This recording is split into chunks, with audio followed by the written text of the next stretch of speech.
fachgen, roedd gennau geffyl bach wym.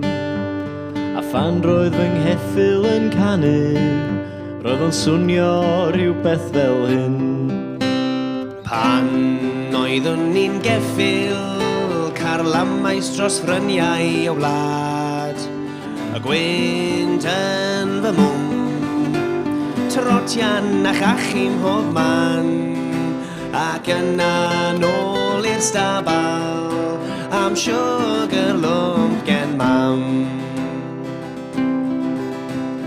Ges I fy mhrynu gen Wyddel, I rasio a sgodi gair. Fi oedd y ceffyl cyflymaf, yn mynd fel y gwynt ar y gwair.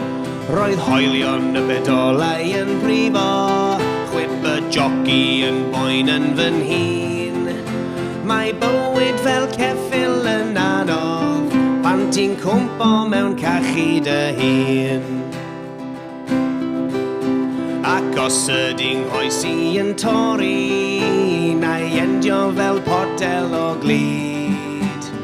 Dim ots am hynny, dwi'n hongian fel ceffyl o hyd. Pawb gyda'i gilydd! Pan oeddwn ni'n geffyl, roedd bywyd yn her ar y pryd. Serch hynny dwi ddim yn poeni, rwy'n hongian fel ceffyl o hyd. Rwy'n hongian fel ceffyl o